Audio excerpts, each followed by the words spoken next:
have York Space Systems here at the New York Stock Exchange. We have Ethos at the NASDAQ. We'll be talking to the CFO in just a moment. Looking forward to that conversation.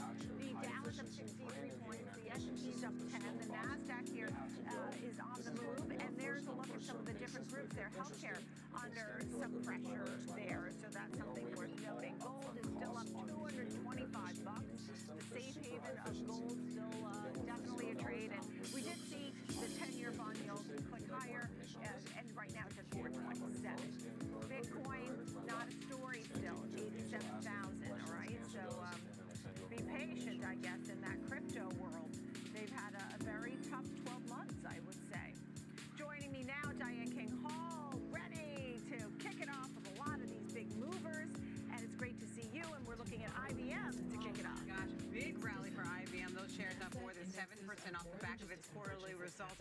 It did better than expected across the board on the top and the bottom line. Revenue jumping double digits. Let's get into it. Adjusted EPS coming in at $4.52. The street was looking for $4.32.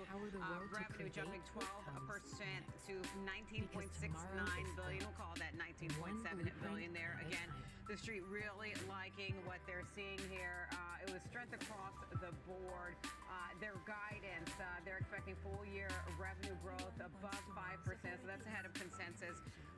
Free cash flow, they're expecting that to rise by $1 billion, so that's key, of course, for dividends and buybacks. There's AI momentum happening here. It's not just chatter around this. The CEO saying their generative AI book of business top $12.5 billion. So underscoring real enterprise demand here, not just pilot projects here. They're positioning themselves, as we have this conversation about the picks and shovels within AI, and they're positioning themselves in such a fashion as this. And the street likes this. One of the things I was talking to Kevin Green earlier about it, and that he pointed out, is that IBM doesn't usually have a big move like this. So this big move in shares is notable today. The software strength is leading here. Software revenue up 14%. That beat expectations. Red Hat grew 10% through hybrid cloud and AI-enabled workload demand there. And then you also had a surprise on infrastructure to the positive. Infrastructure revenue jumping more than 20% here. And then there's, of course, the long-term plan. This is something that stuck out to me, quantum, because there are analysts who say that if you're interested in quantum computing, IBM actually may be a better bet than some of the younger players that we talk about who are either, pre-revenue or they just don't have as deep pockets as IBM does. So in terms of their long-term vision, they're expecting to scale that by 2030. So yes, there's some time to reach that, but it gives an indication of the focus and the future that they see, Nicole. All right, look, I mean, and I also see the IBM conference call gives some visibility into some of those quantum names like Rigetti, so keep an eye on those names. It's been a great stock. 1 year, it's up 40%. I mean, those shareholders must be very happy. Nice move there for IBM. Then you have Royal Caribbean.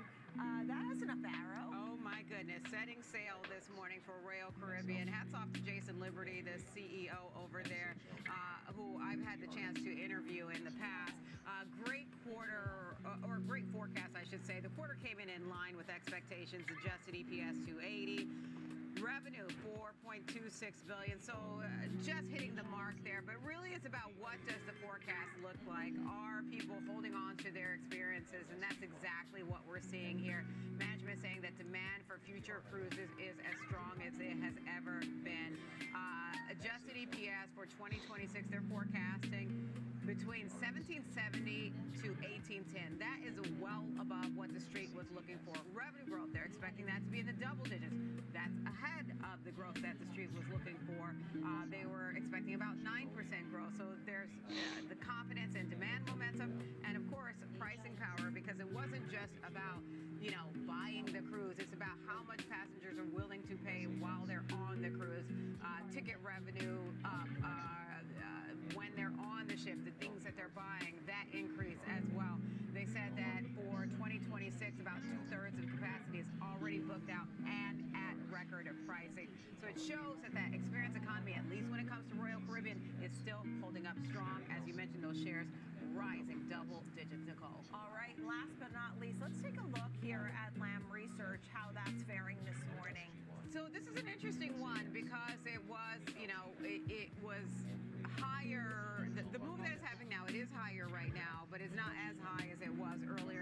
So Alice Coffey and I were chatting about, if it would hold on to the momentum. So we'll continue to watch this one. The shares gaining ground after they delivered beat and raised quarter, adjusted EPS above 27. Street was looking for $1.17. Revenue $5.35 billion. So that beats expectation as well. Guidance, they're seeing 23% growth in the wafer fab equipment market in 2026, well above expectations here. So that shows that the AI boom is driving strong demand for Lam Research, their wafer fabrication tools. The CEO saying Lam is, quote, ramping execution velocity to support customer growth. That's a quote. But, essentially the demand is there. The demand stays strong. There's strength in DRAM, leading edge logic, advanced packaging.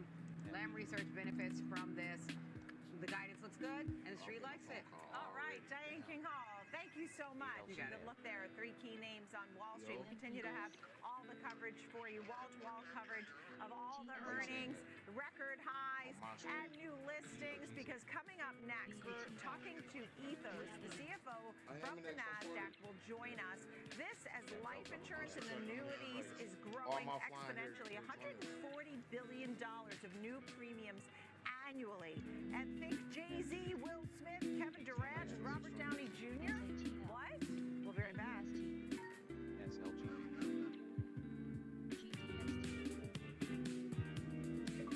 While others recap the news, I help you read between the lines from what's moving markets to what's next with sharp takes and market know-how. All right, brother, this next print, I got a next put. And connect with me on This shit's LinkedIn printing. for more.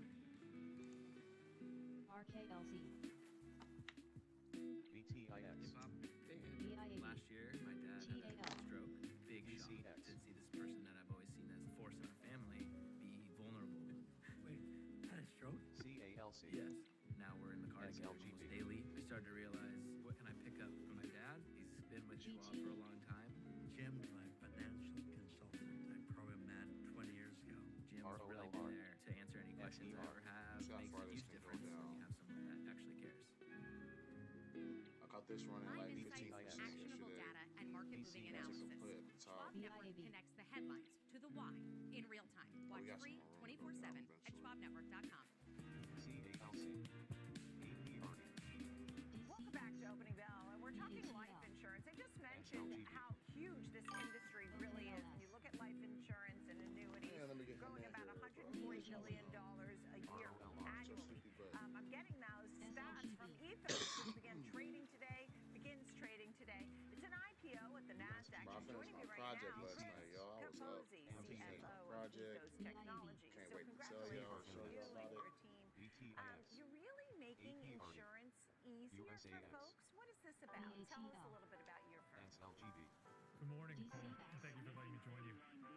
Ethos is a three-sided technology platform that completely reinvents how consumers, agents, and insurance carriers experience life insurance.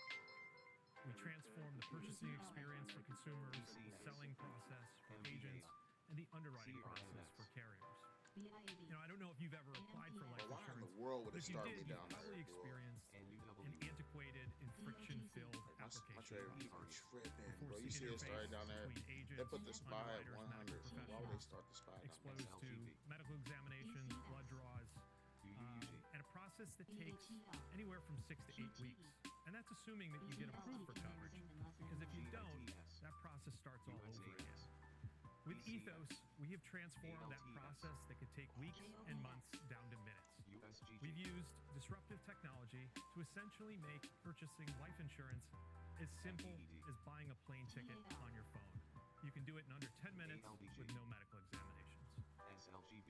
So, I mean, first of all, yes, and yes, and yes, and I've done all those things that you just referred All right, to. be careful that at the are top, y'all. We at the timely, top. This is just a pullback at the inconvenient, top. and questionable, right? is You the don't know what prayer. you're going to get. These are I do resistance wonder, with the Right at the top. simplicity of it all, I mean, what if someone's a walking time Might be bomb with pushing their this health? down. Bears coming in. I mean, are they going to pay the same Just that gotta see if these someone supports who's hold right at the top. insurance is fitness? I mean, you know what I mean? If these can How are you hold, going to they're decipher gonna that try if to go you're not higher. really looking for medical exams? Somebody's earnings is gonna So take us we higher. have assembled one of the broadest So buy give us a boxes second. in the They industry. pulling it back We right work here with at a the series top, of though. carrier partners to Just gonna see design how strong this a pullback broad is. portfolio of products that are suitable for young families, for seniors, for the healthiest applicants, or for those with pre-existing health conditions. And we do this to ensure a seamless experience for the applicants as well as for the agents My selling these fee policies. just went up $1 too. This is wild. You know, when consumers go through a high friction process, a Bro, process trade that this can at your feel own risk. intimidating This stock right and here just went up frustrating as $1. you described, it yields to people being undercovered or having no insurance coverage at all From in the $2. event that the This stock unexpected from were to yesterday play out just in went life. up a whole So dollar. for applicants $1.10 at Ethos, 95% receive an instant decision, and we aim to be able to provide a policy at an affordable price for everyone that comes through our application. Look, I had a great friend in the insurance industry, and it was always, you don't need insurance until you needed insurance, right? And so people put it off, and then You guys they go out wish to the they outfit? had it. It's a very tricky thing, and you're sort of democratizing this, making it more simplistic, as you said, for customers, for agents, for a whole group of people here. So at this point, going public, why I is know. it I'm important? glad I It's bought as some simple as gold life. and silver I'm sure last it's not night. trading just yet. Why did you want to go public? I started buying gold You know, and silver it's an last night. exciting time in our history, and we feel that we are positioned to continue to compound growth for decades ahead. As you noted, this is an They industry just called and told me I'm out. that has a $140 I'm billion streaming. addressable market. And here he is. That is a stable source of demand through economic cycles. It tends not to waver with the latest tariff announcements coming out of Washington. So a really steady supply of demand, and we have built really the best product experience in the industry, which allows us to capture disproportionate portions of that demand year in and year out. We've been able to compound revenue growth in excess of 50% over the last 3 years. We've done so with strong margins. We're profitable on a GAAP basis. We're generating free cash flow. And that story really resonated with investors. And we've really enjoyed getting out to meet the broader investment community as part of this process. I think we've met with over 150. Bro, I had bought a And the engagement spans a range of Next investment Power. profiles. We've seen strong engagement, of course, from the insurance sector, Bro, that fintech zero sector, DTE stuff is for the consumer birds, bro. technology, and just generalist Once you small know and and start mid-cap learning how to growth trade on other managers. And time so we're frames, bro, excited to it's start less this next risky. chapter, excited Trading to on a- expand our investor Bro. base and begin life today as a public Those company. zero DTEs is so Yeah, and risky, I bro. mean KD, Jay-Z, Robert Downey Jr. I can't mentioned guarantee you, Will motherfucker, Smith. somebody fucking around You know, on what's them. it like to have those You gotta celebrity have at investors? least Do a they couple play days an off, important role and for you? you at All least of gotta our have a stop investors loss. play an important role for us, If we and trade we're zero excited to DTEs, deliver all of you gotta them protect your for all of capital, them. and you Our gotta take legacy profits. investors, I some don't of care whom if you it's small noted, profits. as well as the Just gonna new take 'em. investors that we're going to expand into the shareholder It's a base lot of risk. today when we step into the public markets. It's an exciting It's time risky. for the company. And really just, I think, a culmination of amazing work by our team, incredible innovation, Say, like, incredible disruption. with this, okay, and you- we're you gotta excited stop for, loss. for this milestone So what today, it but we, is, as I mentioned you earlier, cannot be recognize that it is, greedy, like, in fact, every the time it might beginning not of own the the next setup chapter that for we the have, company, and right, we're excited for what's ahead. And I saw you have a few partnerships. You have one with Life Force Team to actually help people live longer, healthier lives for them. Also some estate planning. You have a partnership with Aflac with a little more focus on cancer. What it is, bro, So it looks most like of the time you're the really setups are spreading right. out some ideas and tools What I'm for saying is, people bro, who are we looking using for like Ethos or invested in 100% Ethos. move But all what the about time. AI? You It may talked not be about 100% disruption. move all How the is time. AI going That's to what I'm help saying. Ethos and Yeah, or the that's what I'm insurance saying. industry That's gonna be there. in the next few So years? like, if we find our setup, Well, it's as you bro, noted, the it's a shit just critical go ahead and component give you of the 20%, technology 30%, stack 50%. and the user experience. Take them shits. But alongside That's what I'm machine saying. learning That's and all I'm saying. alongside traditional Take underwriting them processes. shits. You know, the team here at Ethos Because is he 600 be and skilling growing. in and out. And Like if he we get have like built 50%, a 60%, he's customer skilling experience out. that allows us to get out at ingest 100%. over 200,000 data points from your historical medical records when you apply for a policy online.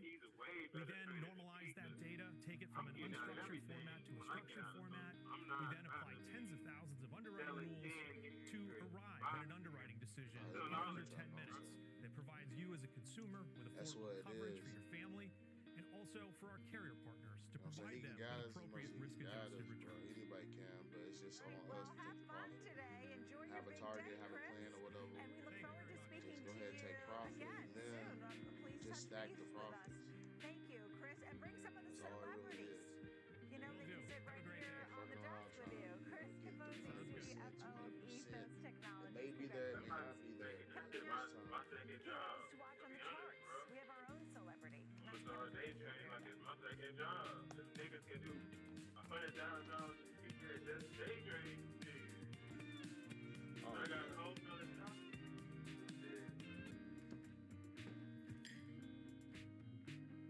With a 20% stop loss. But the market is looking all the way We're down. always a step ahead. Like how the price of your plan won't go up for 3 years. Guaranteed. That's refreshing. I'm Jenny Horn. We go beyond the headlines, tracking Yeah. trends, sector moves, Yeah, that would and be the plan. fundamentals shaping the markets in real time. As long as you trade with 20% stop loss.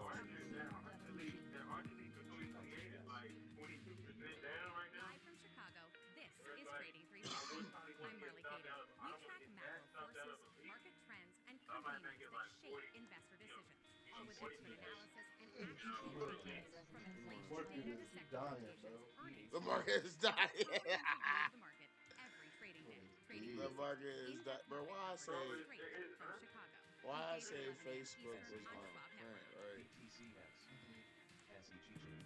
End up messing around with Meta. Welcome back to Opening Bell. No, I looked at Take a look Meta, at Apple, and Washington. Microsoft. Everybody's I ended up watching choosing 7,000 Microsoft on the over S&P. Meta. It's a nice I really round wanted number. Meta Makes so you feel bad good. because I was just We're gonna telling see y'all, some like, real Meta charts. bounced Kevin Green is down with here us, from Senior Market 600, Correspondent. Take a look at I these key am levels to watch. and Good just been morning, Kevin. flying ever since. Somebody Good moved morning, the Nicole. Yeah, price we are target actually seeing that downward. rotation trade going Then they back moved it out of right the back Mag up. 7, going back into this broadening out to type of 900. scenario here, taking place early on this morning. We do have Right around here, we had got 60% this stocks bounce right moving here. so far, but information technology It took is the really heck kind of off. pulling us back here. If we're looking at a daily So, time man, I'm frame, just look at the 6-month daily chart here. This What we are Why seeing did- is also Meta's bouncing? Yeah, bro, it came down here to a 600 and bounced like a 700. where we actually did see a support area be broken. We saw a pullback to the downside, tested a 50-day moving average. CPR, Now that support area They is got now a turning pullback. as I'm about to potentially leave. an Hey area mom, of resistance. it's nature's base Ambicus, the go-to for immune support. Delicious As soon as the spot get done made falling, with bro, I'm 64 ready. times concentrated raspberry extract. Basically, one of your wild elderberries. That's nature's way, leading the way This is since good for sure, 1960. but the option is contemplate. They already started falling. I remember no If we're able to break above that Alright, look, y'all, this bounce but may not be a chart trend right now, reversal what either. you really want to focus on right now is this I think candle is actually taking place right now. I want to go down a little bit more. Do we see this type of hammer pattern taking place? We came back, tested that 69.45-ish area. That's what I'm That trying to do was our on area data of roll. support. We just tested just now. We saw some buyers stepping in. Does that actually result in a hammer candle? We get some buyers to continue to try to recover, get back to that 7,000 level. But I think the Mag 7 weakness is going to be the key focus for today. We also still have Apple Nice, earnings it's that are rough. going to be a big headline mover. We did see the scenario early on this morning in the futures market where we had the S&P 500 advancing, VIX advancing as well. S&P 500 moving to the upside, VIX moving to the upside. That does not happen that often. Bounce into another Break put. looks like we did see equity markets kind of pull No, back no, no, here. no. Like I want us to drop right here, and then I'm All gonna take right, the and bounce then for we were calls. just talking. Thank you for all of that. Bounces, if it And bounces, we'll we watch can the VIX see too, it right? The red. volatility Red index, pretty because hard. as you talk about, sometimes it's on the, it's rising right now, 1784, right? Had been at 16 something earlier when I started the show. Let's talk about copper. Not the biggest believer in puts right in now. your mind. Trade them kids, get you last Yeah, night. we are actually seeing a breakout in copper, Man. which is kind of surprising. Nicole. We're actually looking at Look, the I'm gonna tell you, inventory levels in COMEX or the London Metals when you try Exchange. to put the kids to Inventory sleep, levels are actually stacking up you get fairly comfortable like you aggressively try over to the last go to couple of sleep. weeks, When which you put them to Yeah. sleep, pressure to the it's put a rat. little bit of pressure to the downside for current copper prices. And that is not the case. We did get gold core Look, in it there probably report been out. times We where actually you did probably trying to revise put the there. kids to Copper sleep and production fell to the asleep. downside for 2026. Motherfucker probably ran up as well on as you and the 2027. kids. Southern Copper, Dude, you feel actually me, are cuz seeing down for the count. silver production is also going to come in a Down little for the bit light, count. which also leads to the fact that they might also have light. Do not lay Count down those when you lay the blades. kids down, bro. I knew you was gonna be asleep. I said, no, you ain't. See, look, people don't be believing me, bro. No, you ain't. Look, he thinking about it. Talking all night, I'm still Actually remain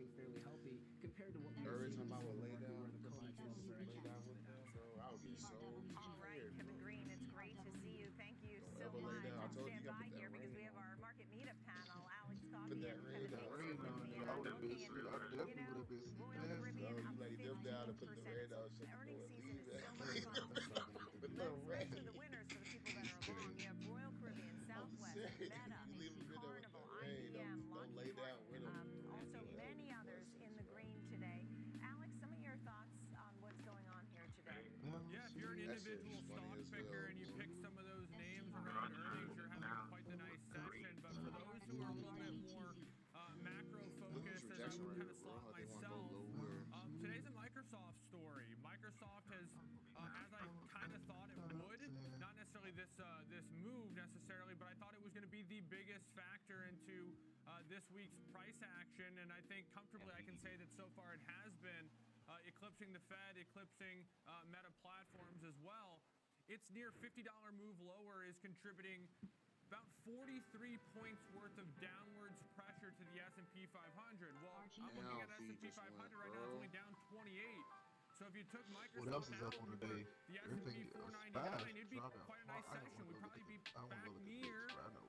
those I know VIX all-time is highs again. freaking. So all that to be VIX is said, At 100 million. I thought I Microsoft know. was going to Ah! be important. You're getting I thought God Meta was going candles to be on the important. VIX. They have been. Oh my But I god. don't know that I could have predicted a 10% decline for Microsoft. It's a massive move, and its largest since 2020, March of 2020, which goes to show the type of volatility we were seeing there was much more market-centric. This is a Microsoft story. Yeah, look at that. I mean, it really is a big move. And there are several names that are down between 9 and 12%. Las Vegas Sands is down 12%. United Rentals 11%. First Solar 10%. Microsoft, ServiceNow, Workday, Salesforce down 6%. So there are some names that are with down arrows. We can't leave those out. Kevin Hanks, your thoughts? I think that when you look at this market, similar to what Alex Coffey just said, the S&P 500 is down about 7/16%, but the equal weight is up almost 0.2%. You've got 7 sectors in the S&P higher, only 4 lower, but consumer discretionary and information technology, those two heavyweights in the S&P 500, information The market's not technology playing right down now, 2.2% for that sector, and like Alex market's mad mentioned, at it's something, all bro. Microsoft. So, Microsoft, think about this, Nicole and Alex. 7.4 billion shares, Yeah. and the stock is down $50. That is a massive move for a widely held name like Microsoft. VIX is Nothing short of really incredible hard. there. Let's talk about Apple because now that's going to be really Fucking the mad sort right of now, tipping bro. point, right? That will tell people I love tech or I don't love tech by the end of the I ain't gonna lie to day, y'all. by We gotta have tonight. rare days. People are going to really be making some bigger decisions on tech when Apple comes out. Alex? Yeah, it's just going to be interesting too because we're going to see two different companies. If you kind of compare and contrast Microsoft's approach to Apple's approach, Apple has a very, very important installed device base, but all they're going to do is provide access to AI, and that's what they're doing through some of their partnerships and sort of their delayed investment into this process. Names like Microsoft need to be winners, and they have been, but Apple hasn't spent the kind of money that Meta or Microsoft has. We'll see if the street rewards that prudence. But it's been 5 straight quarters, Nicole, of earnings reactions to the downside. Apple investors are going to want to snap that You straight. understand? All right, Kevin Hanks at 10 seconds. Final quick thoughts? It's like you feel that stuff super $30 hard. off the highs in Apple, and hopefully the iPhone 17 has done better than the Oh, no, you super better fight cycle till of I the hit 16. that So it's going to be an interesting end of the day for sure. All right, well, VIX continues to climb over this last 1 hour. We went from 16 handle to an 18 handle, and we have now negative for the Dow and the S&P as I look up at the big board. Kevin Hanks, Alex Coffey, thank you both, and thank you, friends, for being with me here every single day on Swap Network at 9 a.m. and 2 p.m. I'll see you later at Yesterday 2 was o'clock actually on the one of the watch hardest list. Keep it right FOMCs here. I've ever Morning Trade Live traded. is I'm not even Savannah gonna lie. today. It's up there. Yeah, that FOMC had no, there was no real move.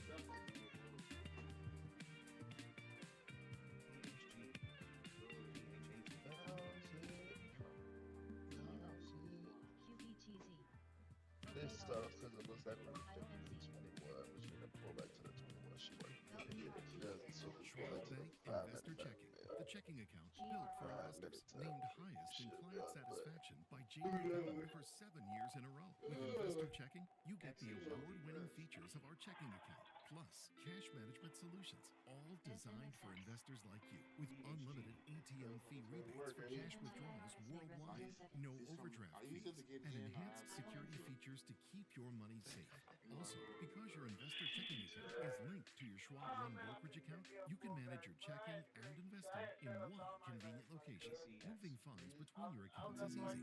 Cash moved to your brokerage account is available in seconds. That means you can stop waiting and start investing in stocks, bonds, money market funds, and more. Get more with Schwab Bank Investor Checking, the checking account built for investors. I don't know the technical name of the other one, but the other one's kind of like what you do. Welcome to Schwab Network. Real-time market coverage, expert strategy. From the opening bell to the closing bell, we've got you covered. I was up for 2 in the morning watching videos. Get inside the minds of pro Word. traders. Now you trying to do Yeah. They're getting a higher rate of change in sales based on the guidance. I ain't know it was like a convenience battle. The biggest headlines, live analysis, I said, breaking well, what the news, hell is the and Iron great Car ideas, doing? minute by Trying to minute. do iron condors, Show's iron open for butterflies and action. shit now. Break it all down in real time. Speed, accuracy, and precision. I think one of the most important things is you're making it play a risk-defined way Oh, here like for your Sheldron. earnings. So that would be a further downside area to watch. Smart insights, actionable data, technical trackers, and trusted financial journalists. I studied the hell out of that Iron Condor. That's almost only thing negative about that is anywhere.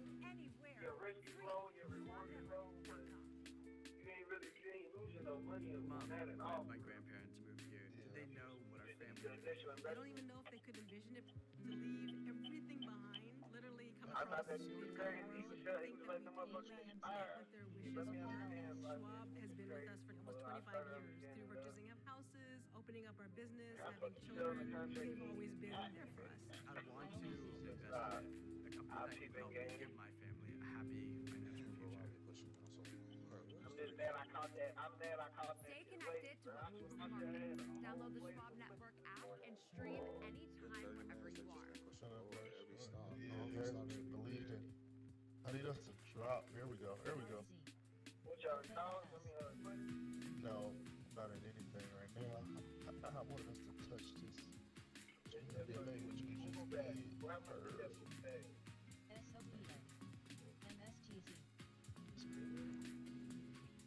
Good God, Drop $50 over. we can bounce right here, though. Damn, I wish I'd have caught that. Bounce on it. Nah, nigga, trust we can definitely bounce right here. 100%. No, I was talking about. Everybody, welcome to Morning Trade Live. I'm Sandra on the floor of the New York Stock Exchange. We've got plenty to hit on both here and abroad over the next hour. So here is a look at what is coming up on the show. Is mega-cap tech concentration becoming a serious problem for the larger market? We'll examine the backdrop for the AI trade as we move through this earnings season. And over the next hour, we'll bring you example trades for Apple and Visa. Bounces Apple back reporting above earnings 200, give me a November, rejection. I'm looking gonna take at a closer look puts. at the consumer with Visa and American But it Express needs to pull back up and reject over this. the next 24 hours as well. For now, let's take a look Yeah, at I'm gonna take some puts on the like if it pulls back up. given that we got through Gives a me a couple of rejection at one of my levels, I'll take puts back obviously down. with the FOMC. If it just And keeps then dropping, also I'll with take respect to calls. some of these Mag If 7 reports. We've got a lower session today. We are very much giving up some of the gains off the back of reject one of the 70K levels yesterday below, on the S&P 500. but if we We're just keep continuing dropping, to I'm trail gonna pull back lower to this the 5, morning, I'll take 0.6% puts. lower there. But as of right now, Nasdaq I'm is just down 1%, very much kinda the like drag coming out of Microsoft today. Yeah, Down it 10% did bounce right right now. here, Dow bro. Jones just fractionally lower. it could. But at the same Just time, lower as It well. just power been though. nasty. Yeah, sellers are strong Across the as major hell right averages now. this morning. I'm scared about any call right now. But they ready to bounce though. I have to. Right now, as we assess Bro, the hell reaction, of no. course, to the FOMC, with the Fed now sitting on its hands indefinitely for now, at least, and What giving is a this, bit like of a an upgrade $7 to drop? the economy. We've got the FTSE Probably 100 something right like now that for across sure. the pond, sitting up a comfortable 1%. The DAX is being weighed down by some of these earnings. We'll dig into that a trader that is down 9/10 of 1%, so underperforming the region right now. The Nikkei 225 managing to just hold on to some fractional gains there, and the Hang Seng Index outperforming at 0.5% higher on the session. So a bit mixed across our regional markets as we look across the trading session for this Thursday. We've got futures products doing this. We've got the 10-year yield at 426. The US dollar index. Especially, it's crazy. Especially since it's only been 30 minutes since market open. On the Dixie. Slide's already down 1%. Another record there. Crazy. Also for silver and copper over on the LME this morning. We're at 5,500 on the yellow metal, up 3.3% right now. A big story in the oil patch as we've seen Brent crossing $70. We've got crude now at $65 a barrel. Bitcoin though tracking lower for us this morning, down almost 3%. We're at 86,000 and change. So that's our setup as we get up and running for what is going to be another busy earnings day, particularly with Apple out later on. As I mentioned, we've got the VIX up and stocks giving up gains now. Let's get to KG because I heard you talking this morning, Kevin, that with the VIX up and the E-minis pointing higher, something was going to give, and here we are. We've got some more data hitting the tape. Just get us across some of the factory orders that you're seeing right now. This is going to be the month of November. This is actually better than the street's expectations. On a month-over-month basis, the number came in at 2.7% for an increase. Street was looking for 1.7%, and it's a lot better than what we saw for last month at negative 1.3%. If you're excluding transportation, we did see the month-over-month increase by 0.2%, so that kind of tells you a lot. A lot of the items that came in with the factory orders were more durable goods, for that matter, which can fluctuate fairly aggressively here. We look at wholesale trade sales and wholesale inventories. Wholesale inventories actually did see a buildup of 0.2% on a month-over-month basis, coming in line with the street's expectations. So I don't think that these factory numbers are going to be a big headline mover. Obviously, we did see a break when it comes to volatility, at least to start off this morning after the earnings from Microsoft as well as Meta yesterday. But the economic data is better than the street's expectations. If you're kind of looking at the import data, I think that was actually probably the most surprising, where we started seeing imports starting to inch up a little bit more aggressively than the street's expectations. That should actually put some downward pressure when it comes to GDP estimates for the quarter as well. And I would say, once again, overall, the economic data has been holding up, at least for the most part. The contract just hit 1,000%. Because obviously that Atlanta GDP, which was penciled in at around 5%, was largely down to what we got with both the trade numbers last time around with that collapse in imports. But heading in the other direction now with that 5% pickup with $56.8 billion on the trade balance headline there, up 94%, so nearly doubling exports coming off. So obviously interesting with respect to what the Fed was saying yesterday, this upgrade to the economy. Let's see how things pan out with respect to things now. But we also got jobless claims this morning, 209 on the headline. Talk us through the significance of that. Obviously, as we're hearing about a lot more layoffs this week coming from the corporates, not captured here in this number, but certainly something to think about.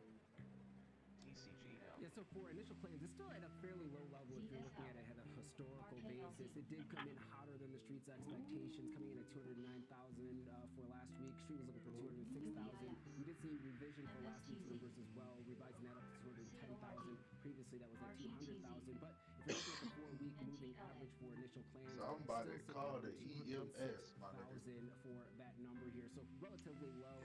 Continuing claims, we actually did see that come in a tad bit when it came to the expectations. That actually came in at 1.827 million. Street was looking for 1.86 million. So the job front is really not seeing any type of cracks right now, at least in the high frequency data. You can make the case, as Powell made yesterday, that the amount of opening positions are starting to contract here a little bit. Productivity gains from AI is also kind of throwing a little bit of a different dynamic in this labor cycle, at least for now. But I'm not seeing anything that's really glaring that says that the labor market's completely fallen off the cliff here based on the data that we have. Now, there might be some individuals on the sidelines that are not being captured by the data, but we are not seeing that being reflected, at least for now, and it's also not being reflected when you're looking at consumer spending, which is still elevated compared to what consumer sentiment is really being reflected. I'm getting all these notifications saying that everything is falling.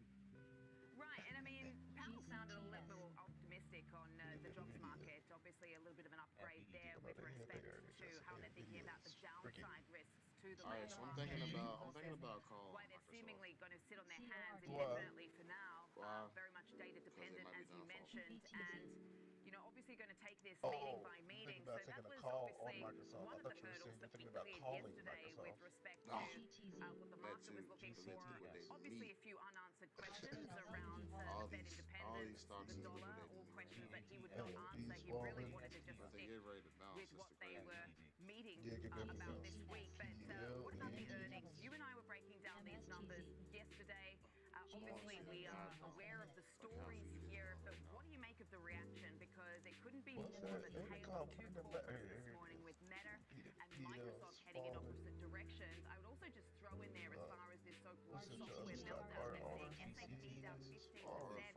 Like I mean, is there a common linkage here? I know that Azure was an issue. I know I know R that hurt there's you a little bit. concentration risk concerns as well. But what do you make of it as sort of a more broader theme here?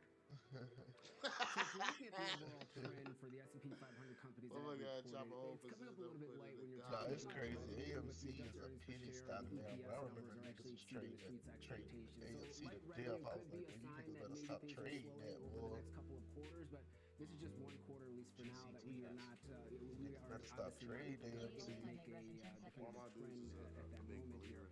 When it comes to Microsoft, Yeah, I that think it's the nigga's about to concentration of customers. believe Obviously, lose every OpenAI dollar being the yet. biggest amount of push when it comes to their AMC backlog of orders is here. a OpenAI has their own terrible stock. perceived risk. We have seen that impact when it comes to Oracle stock as it has kind of pulled back here a tad bit. And when you're looking at Meta, they've been able to monetize and they have been able to kind of detail their plans when it comes to this CapEx spend moving forward, something that they have not done in the past. So I think the earnings announcements, at least so far, have been able to kind of hold up, but the revenue coming in a tad bit light. As we really looking at Alphabet, I think that's going to be a major driver for this space as well. A very diversified business. Obviously, they have ad exposure. If you see the same trends for Alphabet that we have seen for Meta, I think that's going to be a tailwind for them. And then also an uptick in their cloud business. And if they're able to outpace the Azure's growth, once again, that could be a tailwind for them. And that's kind of a high bar. I'm not really focused too much on Apple. I think Apple is going to be its own kind of different animal because of the product mix that they have, new rollouts of new phones and things of that nature that obviously other Macs. Who told me about Archers? Yeah, it's a unique story. I mean, obviously, we're expecting a pretty solid quarter. We're obviously going to be looking at the China numbers as well. The market has been very patient with its AI story, so let's see. But also how memory prices are feeding into that. I mean, we heard from Samsung overnight. They've been talking about the demand. We'll talk about that later in the program, but let's switch gears to the commodity space. We've got records for silver, gold, copper on the LME once again this morning. Brent, I mean, obviously crude oil being a big story for us this morning too. Just talk us through the price action there as we've seen a pickup because that looks like it's dragging up energy stocks. God candles too.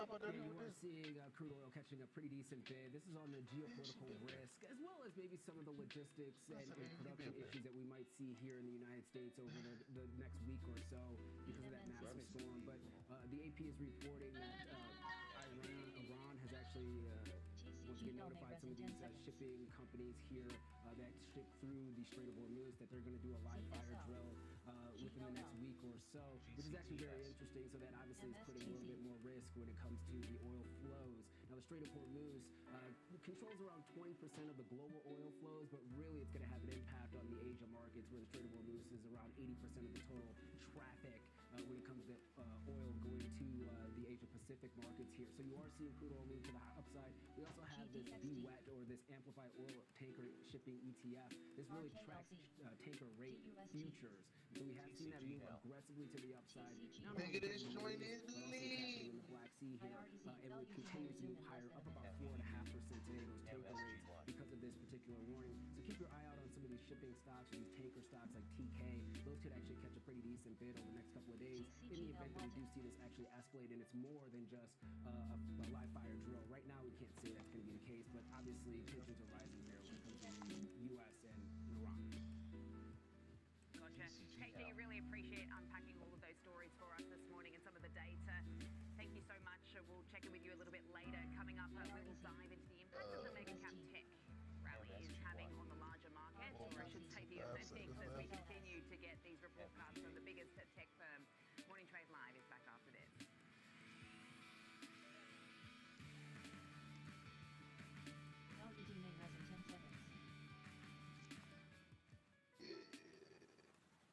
Yeah.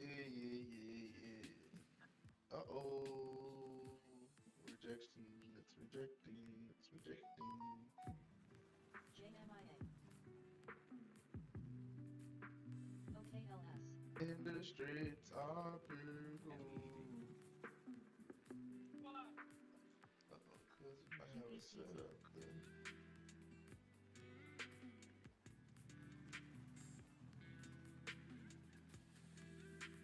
What you doing, Blazy? What am I doing? Talking about my daughter. I'm getting liquidated.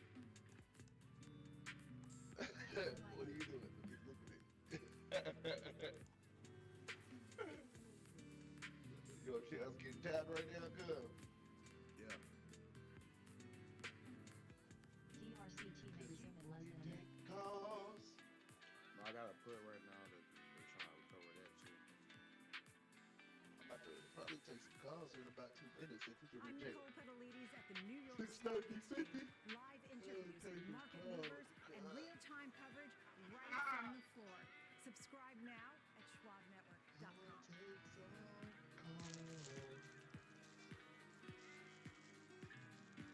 Know that that's over. It's why you are your own supplies. Your golf balls, your fancy coffee, giant TV. It's everything in one place. It's like Schwab. Everything investors need, all in one place. At Schwab, they can do everything. Invest, trade, get full service wealth management, and anything in between. I think I'm gonna be sick. Shopify's point-of-sale system helps you sell at every stage of your business. With fast and secure payment. No politics, I do no not spin. like this trade. Just the market from open to close This is and beyond. super fly. Streaming 24/7, any screen, anywhere at schwabnetwork.com. Back morning trade high as Meta is moving higher this morning after beating fourth quarter earnings I'm still estimates and trying issuing not to take strong some first calls. quarter guidance.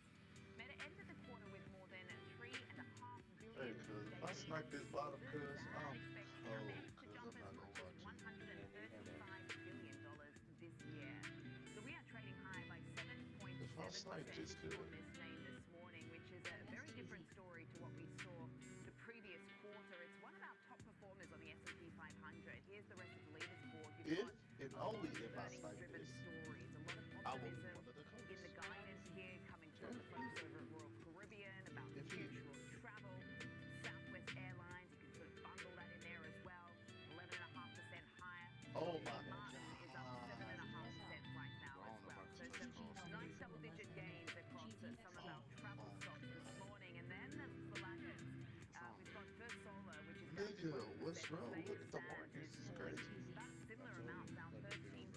United Rentals down 11.5%. Microsoft, which is the big story for us this morning, continuing to see those declines here in the market, trailing 11.3% right now off the back of its report card. Marqueta is dropping Concerns down. there around some of the concentration risk, Azure, and some other things with respect to CapEx. So we'll continue to unpack that throughout the rest of the program. So joining us now is Let's Brad see. Long, Let's see. CIO Pull of back Wealth right here. Inspire. Brad, thanks so much for joining us. How are you feeling about the market The last right couple now? days It was really weak on the feels market. like we're Crazy. seeing dispersion, bifurcation. This I mean, is obviously what's been happening as far dropping. as Getting no Yeah. volume. this diversification, even within sectors like Wait, tech, this is- and as we've seen the metals rally, and some of this has been less cyclical, more secular. Just talk us through your thoughts. Yeah, I think this morning's a perfect example of how the markets really came into Based your on price what for about corrections. You see Microsoft down 11% Nigga, this morning. If you you say broaden out the markets everything is overall, every we came into nigga, here high earnings every expectations, high valuations. So if you don't kind of nail or stick the landing on these earnings Ain't reports, that a the 100% market is going to good? punish you. So you can see the dispersion this morning on the up and Now down what? side. Now, broadening out is where we get most $7.36 excited. So year to date, you see cap weighted outperforming. You see that almost across every single sector. We also see it across concentration. Across capitalization, right? So small caps outperforming 500 basis points versus large caps this year. So not surprised to see this level of volatility on a single day. Because we walked into the year with Tracer, very did you high drop a expectations, and if you don't meet the mark, that's going to hurt you. Okay.